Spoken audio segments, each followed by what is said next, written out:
హరి ఓం. యోగాంజనేయుడు వీరాంజనేయునిగా ఎలా మారారు అని. సహజంగా వచ్చిన రుద్ర తేజస్సుతో పాటు దేవతలందరి వల్ల లభించిన దివ్యాస్త్ర శక్తి, రామచంద్రుని మూర్తి ద్వారా లభించిన రామతారక మంత్రశక్తి, ఇవన్నీ కలిపే హనుమత్ స్వామిలో దర్శించాలి. కానీ జాంబవంతుడు చెప్పే వరకు హనుమంతుడు యోగాంజనేయుడు, జాంబవంతుడు చెప్పిన తర్వాత వీరాంజనేయునిగా మరొక విజృంభణని స్వామివారు చేయబోతూ ఉన్నారట. హనుమత్ విజృంభణ ఘట్టమే సుందరకాండకి నాంది, కిష్కింధకాండకి అది స్వస్తి వాక్యం. సంస్తూయమానో హనుమాన్ వ్యవర్ధత మహాబలః సమావిద్యతలాంగూలం హర్షాచ్చబలమేయివాన్ అని అన్నారు వాల్మీకి. అక్కడ హనుమాన్ మంత్ర విశేషాలు చూపిస్తున్నారు. హనుమంతుని వృత్తాంతాన్ని జాంబవంతుడు చెప్పిన వెంటనే మిగిలిన వానర వీరులు ఒక్కసారి ఆశ్చర్యపోయారట.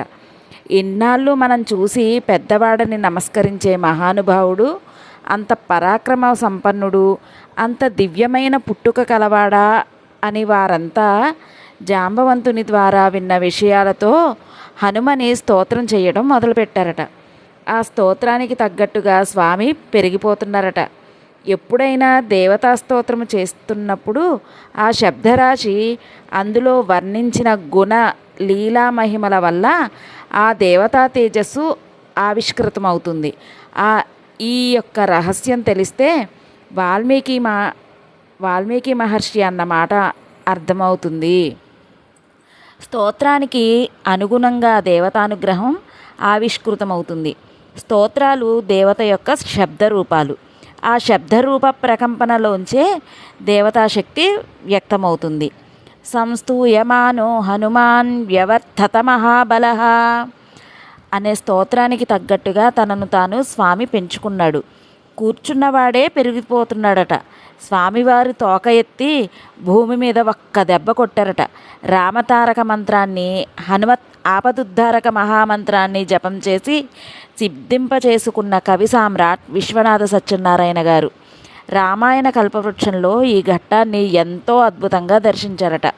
అట యోగింబలె కూరుచున్న ప్రభువౌ నయ్యాంజనేయుండు సంస్ఫుట స్తోత్రములాడుచున్న కొలదిన్ స్తోత్రోక్తి కర్తాన్వయ స్ఫుటతేజోపఘోనల్భంగున్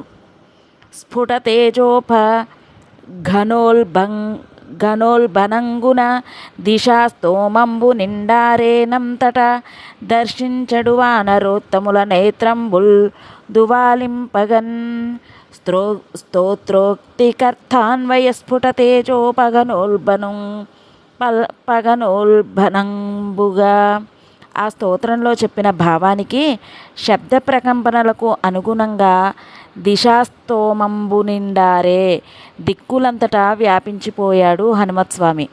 ఆ తేజస్సు చూస్తూ ఆ క్రింద ఉన్న వానరోత్తముల కళ్ళు మిరుముట్లు గొలుపుతున్నాయట.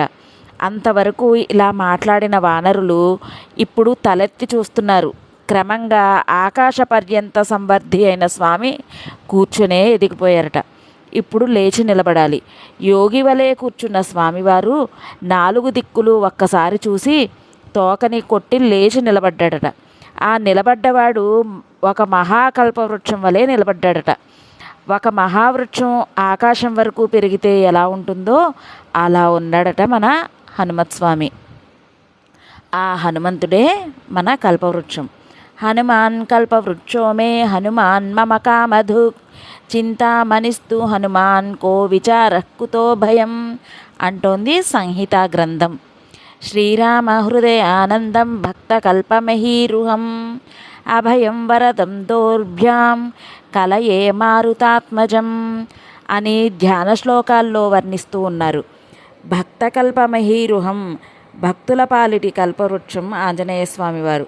నిరంతర రామమంత్ర జపం చేసేవారికి మోక్షానికి కావలసిన జ్ఞానము తరువాత మోక్షము లభిస్తుంది కనుక దానికి తారక మంత్రమని పేరు. అద్భుతమైన జ్ఞానమోక్షాలను ఇవ్వడానికి సిద్ధంగా ఉన్న రామమంత్రం పట్టుకుని లౌకికమైన కోరికలు కోరుతారా? వద్దు అంటాడు ఆంజనేయ స్వామి వారు. ఎవరైనా రత్నాలు ఇచ్చి ఉప్పు కొనుక్కుంటారా? ఆయనకి రామమంత్రం విలువ తెలుసు. రామమంత్రం చేస్తే ఐహిక సుఖాలు రావని అర్థం కాదు. రా రామమంత్రం చేస్తూ ఉండండి, అది మోక్షమిచ్చే మహామంత్రం. ఏవైనా కష్టాలు కలిగినా సుఖాలు కావాలన్నా రామమంత్రం చేస్తూ ఉంటే మీకు కావలసిన సుఖాలు నేను ఇస్తాను, కష్టాలు నేను తొలగిస్తాను అంటాడు హనుమ. రామనామ జప పరాయణునికి హనుమంతుడు కల్పవృక్షంలా నిలబడతాడట. రామభక్తులకు సర్వాభీష్ట ప్రదాత హనుమత్స్వామి. భక్తకల్పమహీరుహం, నేను నిలబడగానే భక్తులకు కల్పవృక్షం నిలబడినట్లు కనపడతాను. అదే శత్రువులకు మాత్రం నా భుజాలు యమలోకం జెండాల వలె కనపడతాయి అంటున్నాడట. అలా కల్పతరువు వలె నిలబడి స్వామివారు అందరినీ ఉద్దేశించి అభయవచనములు చెప్తూ ఉన్నాడట. ఇప్పుడు అలా స్వామివారు నిలబడి ఉద్యమిస్తున్న సందర్భంలో సుందరకాండ ప్రారంభమవుతుంది. హనుమత్ విజృంభణ అయ్యింది, సుందరకాండ ప్రారంభం అవుతుంది. తతో రావణ నీతాయా సీతాయా శత్రుకర్షణ ఈయేష పదమన్వేష్టుం చారణ చరితే పథి. సంహితా గ్రంథం ఉమా సంహితలో శివుడు పార్వతీదేవికి చెప్తూ ఈ శ్లోకం కూడా ఉట్టంకిస్తాడు. ఈ శ్లోకాన్ని ఎవరు పఠిస్తారో వారికి కార్యసిద్ధి లభిస్తుంది. ప్రథమ శ్లోకంలోనే అటువంటి విషయాన్ని ప్రస్తావన చేస్తున్నారు. సుందరకాండ ప్రత్యేకత తెలుసుకుంటూ ఈ శ్లోక వ్యాఖ్యానం చేసుకుందాం.